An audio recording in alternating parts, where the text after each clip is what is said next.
Hello friends, मेरे इस YouTube channel में आप सभी का स्वागत है। आज हम इस वीडियो में ज्वालामुखी से संबंधित जो पार्ट 2 है उसके बारे में अध्ययन करेंगे। इसके पार्ट फर्स्ट में ज्वालामुखी का जो प्रकार है उसके बारे में बताया गया है और अब हम देखते हैं पार्ट 2। इस पार्ट 2 को पूरा समझने के लिए पहले इसका पार्ट 1 जो है वो आप अवश्य देखें।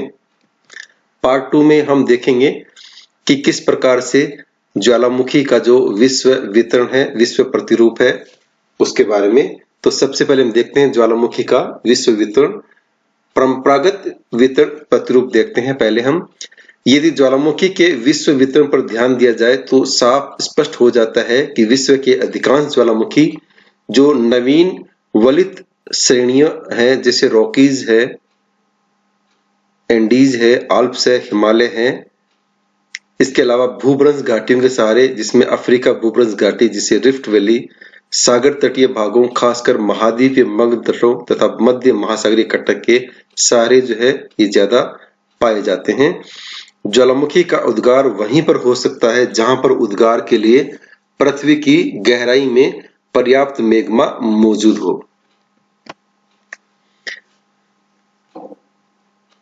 यहाँ इस डायग्राम में हम ये समझते हैं कि जो वर्ल्ड की जो माउंटेन है, जैसे रॉकीज है, ये यहाँ इसकी लोकेशन है, एंडीज है, आल्प्स है, एटलस है, यहाँ पर यूराल्स है, यहाँ पर ये हिमालय है। तो इन सब की जो लोकेशन है माउंटेन्स की, वो इस मैप में जो है वो दिखलाई गई है।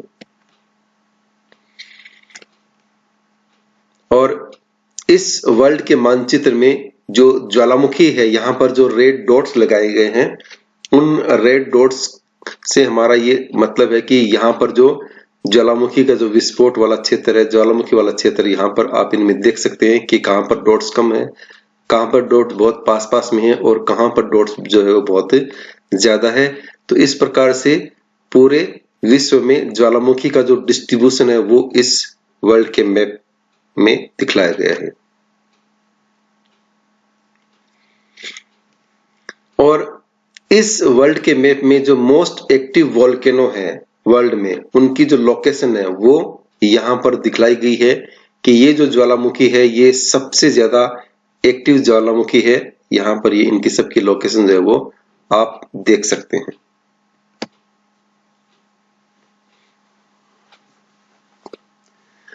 अब सेकंड में देखते हैं हम प्लेट टेक्टोनिक्स के आधार पर विश्व प्रतिरूप।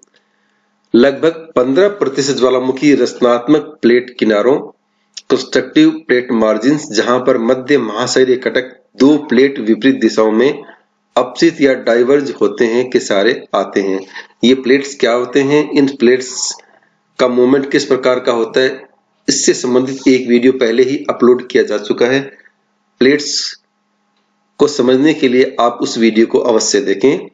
इसी प्रकार 80% विनाशी प्लेट किनारों, डिस्ट्रक्टिव प्लेट मार्जिन, जहां पर दो प्लेट आमने सामने से आकर अभिसारित होते हैं तथा अपेक्षाकृत भारी प्लेट का हल्के प्लेट के नीचे क्षेपण या सबडक्शन होता है के सहारे आते हैं। इनके अलावा कुछ ज्वालामुखी का उद्भेदन प्लेट के आंतरिक भाग इंट्रा प्लेट रीजन में भी होता है। हवाई द्वीप की ज्वालामुखी, प्रशांत महासागरीय प्लेट के अंदर पूर्वी अफ्रीका की भूभ्रंश घाटी क्षेत्र के ज्वालामुखी, अफ्रीकन प्लेट के अंदर आदि अंतरा प्लेट स्थितियों के जो है वो एग्जाम्पल हैं। यहाँ इसमें हम देखते हैं प्लेट टेक्टोनिक के आधार पर जो है वो विश्व वितरण। ये जो लाइन दिखा रखी है आपको, ये अलग अलग प्लेट्स है और इन प्लेट्स के अंदर जो है ज्वालामुखी का जो क्षेत्र है, यहाँ पर ये जो रेड कलर से दिखलाया गया है, ये यहाँ पर ये रिंग ऑफ जो फायर है उसको दिखलाया गया है। आप इसमें देख सकते हैं कि रेड कलर कहाँ कहाँ पर है, यहाँ पर सारी जगह जो है वो एक्टिव ज्वालामुखी है, उनकी स्थिति आपको प्लेट के अकॉर्डिंग जो है वो मिलेगी।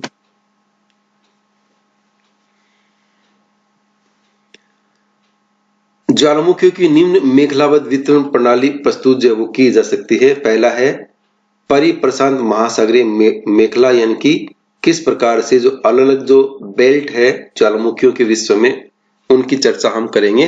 तो पहला है परिप्रशांत महासागरीय मेखला या बेल्ट, सरकम पैसिफिक बेल्ट या विनाशी प्लेट किनारे के ज्वालामुखियों का लगभग 2/3 भाग प्रशांत महासागर के दोनों तटीय भागों, द्वीप चापों यानी कि आइलैंड आर्क्स तथा समुद्री द्वीपों के सहारे पाया जाता है। ज्वालामुखी की इस श्रृंखला को प्रशांत महासागर का ज्वालावर्त, fire girdle of the pacific ocean अथवा fire ring of pacific ocean के नाम से भी जानते हैं। यह पेटी अंटार्कटिका के एरेबस पर्वत से शुरू होकर दक्षिणी अमेरिका के पश्चिम तट के सहारे खासकर एंडीज पर्वतमाला का अनुसरण करती हुई उत्तरी अमेरिका के रॉकीज पर्वत के ज्वालामुखियों को सम्मिलित करके पश्चिमी तटीय भागों के सहारे अलास्का तक जो है ये पहुंचती है।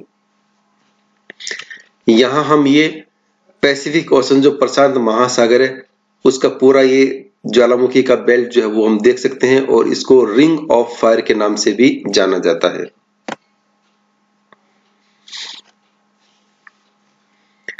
यहाँ से यह श्रृंखला मुड़कर एशिया के पूर्वी तटीय भाग के सहारे जापान द्वीप समूह तथा फिलीपाइन द्वीप समूह के ज्वालामुखी पर्वतों को सम्मिलित करती हुई पूर्वी द्वीप समूह पहुंचकर वहां मध्य महाद्वीपीय पेटी में जो है वो मिल जाती है।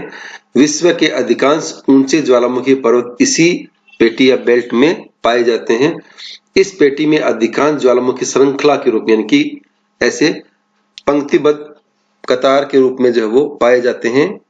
कोटापेक्सी ज्वालामुखी पर्वत जिसकी ऊंचाई 19,613 फीट है, विश्व का सबसे ऊंचा जो है वो ज्वालामुखी पर्वत है। Cotopaxi is an active stratovolcano is the Andes Mountains located in the Lactacuna canton of Cotopaxi province, Ecuador, South America यानी कि ये दक्षिणी अमेरिका के जो इक्वेडोर है वहां पर इसकी स्थिति जो है वो देखने को मिलती है। यहाँ पर ये कोटापेक्सी ज्वालामुखी है उसकी लोकेशन जो है वो इसमें दिखलाई गई है और यहाँ पर ये ज्वालामुखी का जो व्यू है वो दिखलाया गया है।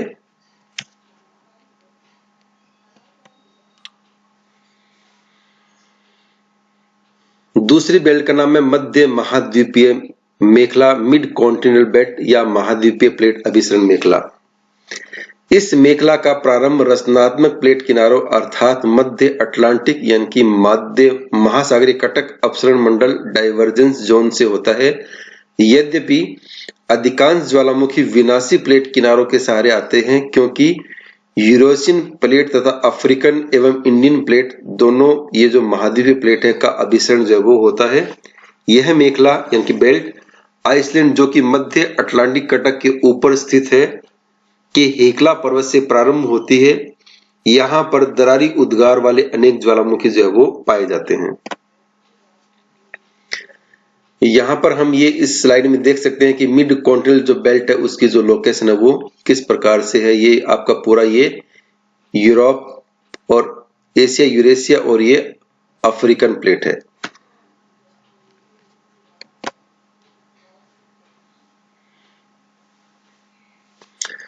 आइसलैंड से यह मेखला स्कॉटलैंड होती हुई कनारी द्वीप जो आंध्र महासागर में है पर पहुंचती है।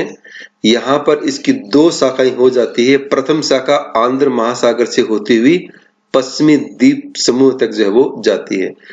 दूसरी शाखा की एक उपशाखा अफ्रीका में चली जाती है जहां पर ज्वालामुखी पूर्वी अफ्रीका की भूभ्रंश घाटी के सहारे पाए जाते हैं तथा दूसरी मुख्य शाखा स्पेन, इटली होती हुई काकेशिया तक जो है वो पहुंचती है। यहां से यह हिमालय पर्वत के सहारे बर्मा अर्थात म्यांमार तक जाती है। भूमध्य सागर के प्रसिद्ध ज्वालामुखी स्ट्रोम्बोली, विसुवियस, एटना तथा एजियन सागर के ज्वालामुखी इस मेखला या इस पेटी के जो है महत्वपूर्ण पार्ट है। इसके अलावा ईरान का दिमवंत, कोह सुल्तान, काकेशस का एलबुर्ज, अर्मीनिया का अरारात तथा बलूचिस्तान के ज्वालामुखी जो है वो महत्वपूर्ण है। भारत का एकमात्र बैरन द्वीप ज्वालामुखी इसी मेखला में जो है वो आता है।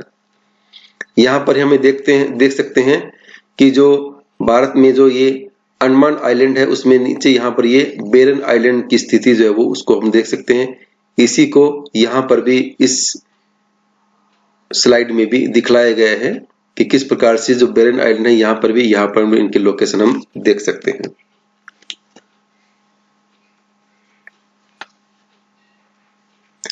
तीसरा, मध्य अटलांटिक मेखला या महासागरीय कटक ज्वालामुखी, मिड अटलांटिक बेल्ट। मध्य महासागरीय कटक, जिसको मिड ओशनिक रिज के नाम से जानते हैं, के सहारे दो प्लेटों का अपसरण यानी कि डाइवर्जेंस होता है, जिस कारण कटक के सहारे दरार या भ्रंश का निर्माण होता है। इस भ्रंश का प्रभाव क्रस्ट के नीचे दुर्बलता मंडल अर्थात एस्थेनोस्फीयर तक जो है वो होता है। एस्थेनोस्फीयर से पेरियोडाइट तथा बेसाल्ट मैग्मा ऊपर की ओर उठता है तथा बेसाल्ट लावा दरारी उद्भेदन के रूप में बाहर की ओर प्रकट होता है, जहां पर शीतल होने पर जमकर नए क्रस्ट का जो निर्माण है वो करता है। लेसर एंटिलीज तथा दक्षिणी आंध्र महासागर एवं एजोर द्वीप तथा सेंट हेलेना उत्तरी आंध्र महासागर के जो है वो प्रमुख ज्वालामुखी क्षेत्र है। इसी प्रकार सुदूर उत्तर पश्चिम में जान माइन द्वीप पर सक्रिय ज्वालामुखी जो है वो पाए जाते हैं। यहाँ पर हम मध्य जो अटलांटिक मेखला है उसमें जो ये मिड ओशन रीजेस है, इसके सारे जो ज्वालामुखी पाए जा रहे हैं उनकी जो लोकेशन है उसको हम देख सकते हैं। ये जो यहाँ पर आप ये देख रहे हैं, ये थोड़ा सा डार्क अलग सा कलर, ये इसको मिड अटलांटिक ओशन के नाम से जानते हैं और इसी के सारे ये जो ज्वालामुखी है इनकी लोकेशन को दिखलाया गया है।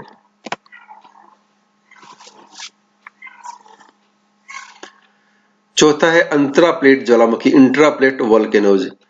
प्लेट सीमाओं के अलावा प्लेट के अंदर भी महासागरीय प्लेट हो या महाद्वीपीय प्लेट हो, ज्वालामुखी क्रियाएं जो है वो संपन्न होती हैं, जिनके वास्तविक कारणों एवं उद्गार की प्रक्रियाओं के विषय में अभी तक जो है वो मतैक्य नहीं हो पाया है। इनमें एक श्रृंखला हवाई द्वीप से प्रारंभ होकर लगभग उत्तर पश्चिम दिशा में कमचटका तक जो है वो चली गई है। प्रिंसटन विश्वविद्यालय के जेसन मॉर्गन तथा टोरंटो विश्वविद्यालय के टूजो विल्सन ने इस तरह के भूकंप रहित ज्वालामुखी कटकों की व्याख्या के लिए गर्म स्थल संकल्पना कॉन्सेप्ट ऑफ हॉट स्पॉट्स प्रतिपादन किया। महासागरीय प्लेटों के अलावा महाद्वीपीय प्लेटों के आंतरिक भागों में भी ज्वालामुखी का खासकर दरारी उद्भेदन जो है वो होता है। ज्वालामुखी उद्गार की क्रियाओं में चार अवस्थाएं जो है वो बताई जाती है कि ज्वालामुखी का जो उद्गार होता है उनमें कौन कौन सी अवस्थाएं होती हैं। पहला है भूगर्भ में ताप का अत्यधिक होना, दूसरा है अत्यधिक ताप के कारण लावा की उत्पत्ति कम दबाव होने पर भी, तीसरा है गैस तथा वाष्प की उत्पत्ति और चौथा है लावा का ऊपर की तरफ प्रवाहित होना। अब हम देखते हैं ज्वालामुखी क्रिया द्वारा निर्मित कौन कौन सी जो स्थलाकृतियां मुख्य रूप से होती हैं। ज्वालामुखी स्थल रूपों को दो वर्गों में विभाजित किया जा सकता है। पहला है बाह्य स्थल रूप तथा दूसरा है अभ्यंतरिक स्थल रूप। ज्वालामुखी निर्मित स्थलाकृति को निम्न रूप में भी विभाजित जो है वो किया जा सकता है। पहला बाह्य स्थलाकृति में ए है केंद्रीय विस्फोट द्वारा निर्मित स्थल रूप, इसमें ऊंचे उठे भाग, और दूसरा है नीचे धंसे भाग। दूसरा है अभ्यंतरिक स्थलाकृतिक या इंट्रूसिव टोपोग्राफी, इसमें आंतरिक लावा गुंबद है, बैथोलिथ है, लैकोलिथ है, फेकोलिथ, लोपोलिथ, सील, डाइक, स्टॉक आदि। इनके बारे में अगर आप डिटेल में स्टडी करना चाहते हैं तो रॉक्स या चट्टान से संबंधित जो वीडियो अपलोड किया गया है उसको आप देख सकते हैं।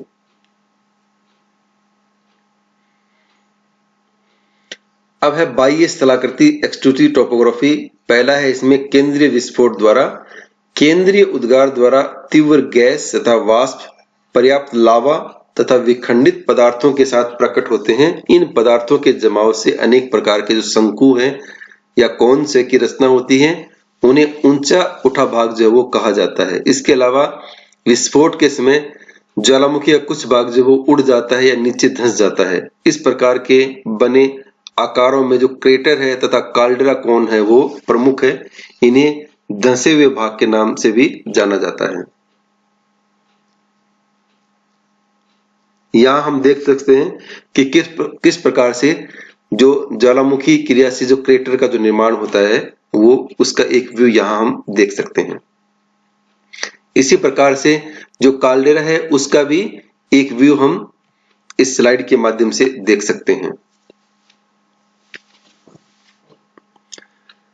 ज्वालामुखी शंकु, यानी कि ज्वालामुखी जो शंकु है वो कितने प्रकार के होते हैं। पहला है सिंडर शंकु। सिंडर कोन प्राय कम ऊंचे शंकु होते हैं जिनके निर्माण में ज्वालामुखी धूल तथा राख विखंडित पदार्थों का ही सहयोग रहता है। सबसे पहले गैस के उद्गार के साथ पदार्थ छोटे आकार में खासकर चींटी के ढेर के रूप में एकत्रित होकर शंकु को प्रारंभिक रूप देते हैं तथा प्रारंभ में इनकी ऊंचाई कुछ इंच से कुछ फीट तक ही होती है। धीरे धीरे ये निकले पदार्थों का जो संग्रह यानी कि इकट्ठे होते रहते हैं तथा शंकु का जो आकार है वो बढ़ता जाता है। मेक्सिको का जोलो सान साल्वाडोर का माउंट इजाल्को, फिलिपाइन के लुजोन द्वीप का कैमिगिवेन ज्वालामुखियों के शंकु निश्चित रूप से सिंडर शंकु के ही बेस्ट एग्जाम्पल जो है वो कहे जा सकते हैं। दूसरा है कंपोजिट शंकु। कंपोजिट शंकु सभी प्रकार के शंकुओं से ये ऊंचे होते हैं। इनका जो निर्माण विभिन्न प्रकार के निकले हुए ज्वालामुखी पदार्थों के रूप में जमा होने से होता है। इस कारण कभी कभी इनको परतदार शंकु स्ट्रेटोकोन्स भी कहा जाता है। विश्व के अधिकांश उच्चतम अत्यधिक सुडौल तथा बड़े बड़े ज्वालामुखी पर्वत कंपोजिट शंकु के प्रमुख उदाहरण प्रस्तुत करते हैं। उदाहरण के लिए संयुक्त राज्य अमेरिका का सस्ता रेनियर तथा हुड, फिलिपाइन का मेयान तथा जापान का फ्यूजियमा आदि इसके बेस्ट एग्जाम्पल जो है वो कहे जा सकते हैं। और यहाँ इस स्लाइड में जो है हम जो अलग अलग प्रकार के जो शंकु है जैसे सीडर कोन वोल्केनो है, कंपोजिट वोल्केनो है, सील्ड वोल्केनो है, लावा डोम है, इनकी स्थलाकृतियां किस प्रकार से इनका व्यू दिखलाई देता है वो हम इस स्लाइड के माध्यम से देख सकते हैं।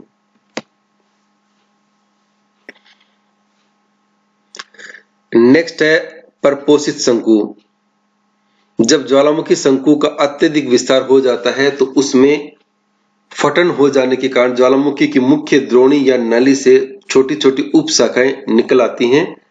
कुछ शंकु के निचले भाग पर इन उप नलियों से लावा आदि पदार्थ निकलने लगते हैं तथा उनकी जमाव होने से मुख्य शंकु पर छोटे छोटे अन्य शंकु का जो है वो निर्माण हो जाता है। इन शंकुओं नली का पोषण ज्वालामुखी नली से होता है, अतः इन्हें परपोषित शंकु कहते हैं। सस्तीना शंकु माउंट शस्ता का एक परपोषित शंकु का बेस्ट एग्जाम्पल है। इसी प्रकार से नेक्स्ट है पेठिक लावा शंकु। जब लावा काफी हल्का तथा पतला होता है एवं सिलिका की मात्रा कम होती है तो लावा अधिक दूर तक फैलने के बाद में धीरे धीरे धरातल पे जम जाता है। इस कारण एक लंबे स्थान पर कम ऊंचे शंकु का निर्माण होता है। इसका आकार शील्ड की तरह होता है, अतः इन्हें शील्ड शंकु के नाम से भी जाना जाता है। इसकी रचना बेसाल्ट लावा से होती है, अतः इसको बेसिक या पेठिक लावा कहते हैं। इस तरह के शंकु को हवाना तरह के शंकु भी कहा जाता है। नेक्स्ट है एसिड लावा शंकु। जब उद्गार से निकला लावा काफी गाढ़ा तथा चिपचिपा होता है एवं सिलिका की मात्रा अधिक होती है तो लावा जो ही धरातल पर प्रकट होता है उसी समय शीघ्रता से ठंडा होकर जम जाता है, अतः इसको फैलने के लिए समय जो है वो नहीं मिल पाता है। फलस्वरूप तीव्र ढाल वाले शंकु का निर्माण होता है। इसे स्टाम्बोली प्रकार का शंकु भी कहा जाता है। नेक्स्ट है लावा गुंबद, लावा डोम। लावा गुंबद प्राय शील्ड शंकु का ही रूप होता है। अंतर केवल इतना ही होता है कि गुंबद शंकु से विस्तृत यानी कि बड़ा होता है और इसका जो ढाल है वो अधिक होता है। लावा गुंबद का निर्माण ज्वालामुखी छिद्र के चारों तरफ लावा के जमाव से होता है।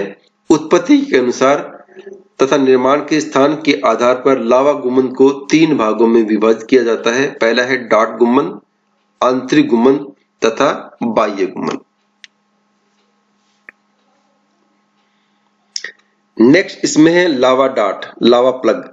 जब मिश्रित शंकु वाले ज्वालामुखी शांत हो जाते हैं तो नली तथा छिद्र ठोस लावा से एकदम से भर जाते हैं।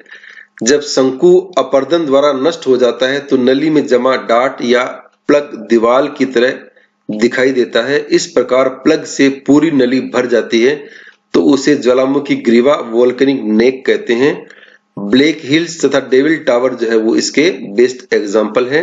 कभी कभी ज्वालामुखी की नली तथा मुख ब्रेसिया से भर जाता है, ऐसी आकृति को डायट्रेम कहते हैं। संयुक्त राज्य अमेरिका के न्यू मैक्सिको की सिप्राक जो है इसका बेस्ट एग्जाम्पल है।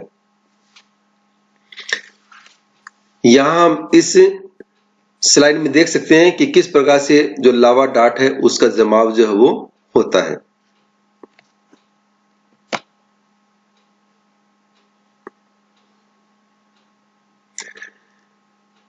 अब हम देखते हैं केंद्रीय उद्गार द्वारा निर्मित निचले अथवा धंसे भागों में क्रेटर तथा काल्डेरा प्रमुख है कि किस प्रकार से क्रेटर और काल्डेरा का निर्माण होता है। तो सबसे पहले हम देखते हैं क्रेटर।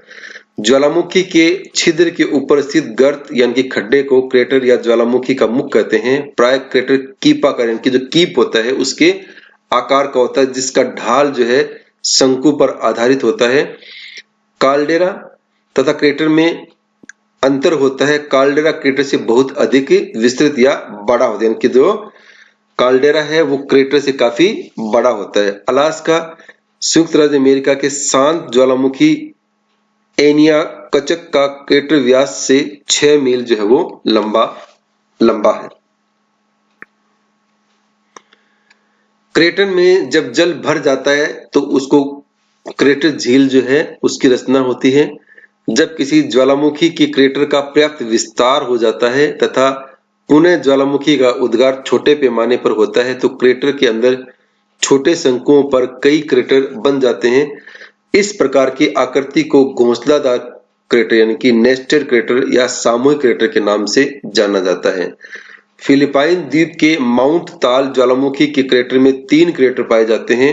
इस प्रकार प्रारंभ में विसुवियस ज्वालामुखी में 3 क्रेटर तथा एटना में 2 क्रेटर थे।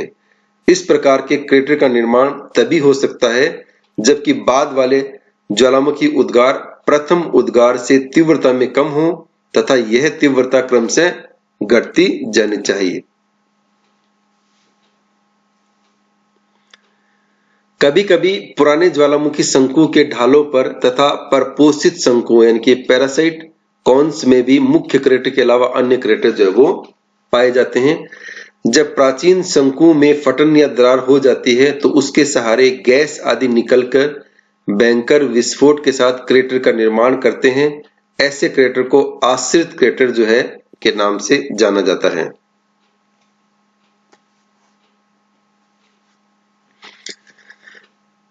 नेक्स्ट है काल्डेरा। क्रेटर का विस्तृत भाग ही काल्डेरा कहा जाता है, परंतु काल्डेरा शब्द का प्रयोग सभी विद्वानों द्वारा एक ही अर्थ के लिए नहीं किया जाता, यानी कि अलग अलग विद्वान इस शब्द का अलग अलग अर्थों में उपयोग करते हैं। काल्डेरा की व्यास क्रेटर तथा ज्वालामुखी छिद्र से बहुत अधिक होती है। क्रेटर लेक काल्डेरा ओरेगन प्रांत संयुक्त राज्य अमेरिका की तली की व्यास 6 मील तथा दीवारों की ऊंचाई 4000 फीट तक होती है, यानी कि काफी लंबे चौड़े एरिया में ये विस्तृत है। अत्यधिक विस्तृत काल्डेरा को सुपर काल्डेरा कहते हैं। उत्तरी पश्चिमी सुमात्रा के बारसिन उच्च भाग के शिखर पर स्थित लेक टोवा सुपर काल्डेरा का एक मुख्य उदाहरण है। जब काल्डेरा के अंदर पुनः ज्वालामुखी उद्गार होता है तो नए शंकु की रचना होती है। इन शंकुओं के विस्फोटक विनाश के कारण पुनः काल्डेरा का निर्माण होता है। इसे घोंसलादा काल्डेरा या नेस्टेड काल्डेरा के नाम से जाना जाता है। अब दूसरा हम देखते हैं दरारी उद्गार वाली स्थलाकृति, यानी कि जो दरारी उद्गार वाले हैं वो कौन कौन सी स्थलाकृति बनती हैं। ज्वालामुखी के दरारी उद्भेदन से लावा एक लंबी दरार के सहारे धरातल पर प्रकट होता है तथा तरल होने के कारण शीघ्रता से धरातल के ऊपर क्षैतिज रूप में फैल जाता है। आसपास के धरातलीय भाग पर लावा की एक मोटी या पतली चादर जो है वो बिछ जाती है। इस प्रकार लगातार जमाव के कारण लावा पठार तथा लावा मैदान का निर्माण जो है वो हो जाता है। इस प्रकार के विस्तृत पठार तथा मैदान संयुक्त राज्य अमेरिका, दक्षिणी अर्जेंटीना, ब्राजील, न्यूजीलैंड, मध्य पश्चिमी भारत, फ्रांस, आइसलैंड, दक्षिणी अमेरिका एवं साइबेरिया आदि में पाए जाते हैं। नेक्स्ट हम देखते हैं आंतरिक स्थलाकृति या इंट्रूसिव टोपोग्राफी। जब ज्वालामुखी के उद्गार के समय गैस एवं वाष्प की तीव्रता में कमी होती है तो मैग्मा धरातल के ऊपर न आकर धरातल के नीचे ही दरारों आदि में प्रविष्ट होकर जमकर ठोस रूप धारण कर लेता है और वहीं पर वो जम जाता है। इस प्रकार धरातल के नीचे बने स्थल रूप को आंतरिक अथवा अभ्यंतरिक स्थल रूप कहते हैं। इनमें प्रमुख है बैथोलिथ, लेकोलिथ, फेकोलिथ, डाइक, सिल सीट आदि। इनके बारे में पहले के वीडियो में भी बताया गया है। अगर आप इनके बारे में स्टडी करना चाहते हैं तो जो रॉक्स या चट्टान से संबंधित वीडियो है उसको आप अवश्य देखें।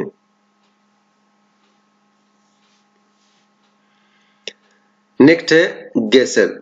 गैसर या उष्णोत्सव वास्तव में एक प्रकार का गर्म जल का स्रोत होता है जिससे समय समय पर गर्म जल तथा वाष्प जो है वो निकला करती है। गैसर शब्द आइसलैंड की भाषा के गैसिर शब्द से बना है जिसका शाब्दिक अर्थ तेजी से उछलता हुआ अथवा फुहार छोड़ने वाला होता है। वास्तव में गैसर शब्द का प्रयोग आइसलैंड के उष्ण जल के स्रोत ग्रेटर गैसर के उछलते हुए जल को प्रदर्शित करने के लिए किया गया था। और यहाँ पर हम ये इस स्लाइड में देख सकते हैं कि किस प्रकार से जो फाउंटेन गैसर है उनका जो बाहर की ओर जो विस्फोट है वो होता है।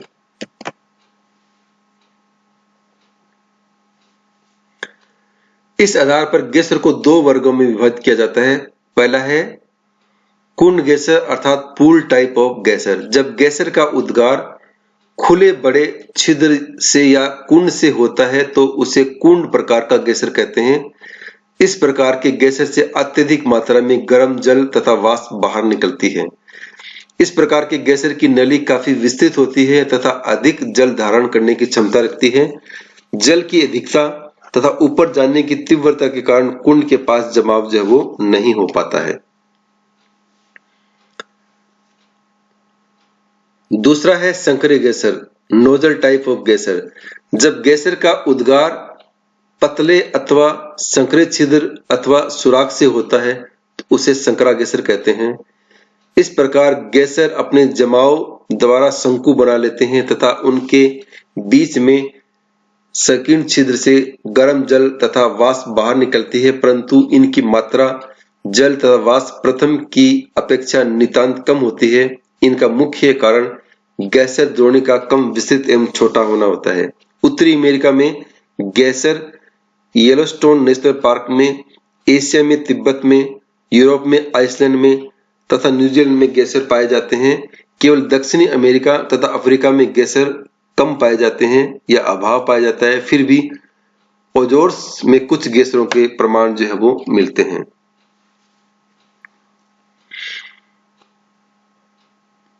धुआरे। धुआरे अथवा धूम्र छिद्र लैटिन भाषा के फ्यूमरोल शब्द से लिया गया है जिसका तात्पर्य ऐसे छिद्र से होता है जिसके सारे गैस तथा वाष्प निकला करती है। दूर से देखने से ऐसा लगता है मानो जोर से धुआं ही धुआं निकल रहा है। इस कारण इन्हें धूम्र छिद्र अथवा धुआरे जो है वो कहते हैं। धुआरे का सीधा संबंध ज्वालामुखी क्रिया से होता है। धुआरे का विस्तृत क्षेत्र अलास्का में कटमी ज्वालामुखी के समीप कई वर्ग मील क्षेत्र में पाया जाता है। इस क्षेत्र में धुआरे अत्यधिक मात्रा में एक घाटी में समूह में पाए जाते हैं। इन धुआरों की घाटी को 10 सहस्त्र धूम्र घाटी, ए वैली ऑफ 10,000 स्मोक्स के नाम से भी जाना जाता है। धुआरे के साथ अन्य गैसों का भी विसर्जन यानी कि निकलती हैं, जिसमें महत्वपूर्ण गैसें इस प्रकार से हैं: carbon dioxide, hydrochloric acid, hydrogen sulphide, nitrogen तथा कुछ ऑक्सीजन एवं अमोनिया की मात्रा निकलती है। जो धुआरे हैं उनका एक व्यू हम इस स्लाइड के माध्यम से देख सकते हैं कि किस प्रकार से जो है एक तरह के बादल से जो है वो निकलते हैं, और यहाँ पर इस स्लाइड से ये स्पष्ट होता है।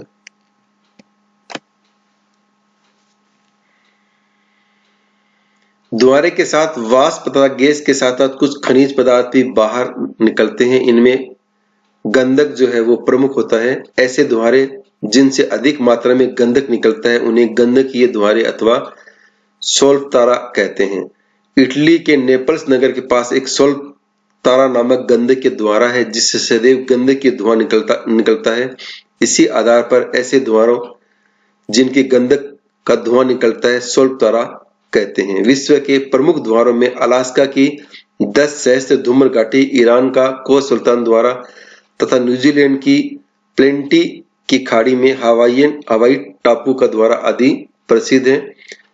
इसी के साथ में ज्वालामुखी से संबंधित ये दूसरा वीडियो है यहीं पर समाप्त होता है। आप अगर इसकी और डिटेल में स्टडी करना चाहते हैं तो इन बुक्स में से किसी की स्टडी जो आप कर सकते हैं। आपको ये वीडियो अच्छा लगे तो इसे लाइक कीजिए, शेयर कीजिए और सब्सक्राइब कीजिए। और इस वीडियो से संबंधित आपको कोई पीडीएफ फाइल जो है, पीडीएफ नोट्स डाउनलोड करने हैं तो यहाँ एक लिंक दिया गया है माई बुक लो, ये ऐप भी है, आप इसको डाउनलोड करके इसके जो नोट्स है वो डाउनलोड कर सकते हैं। इसी के साथ धन्यवाद, थैंक यू।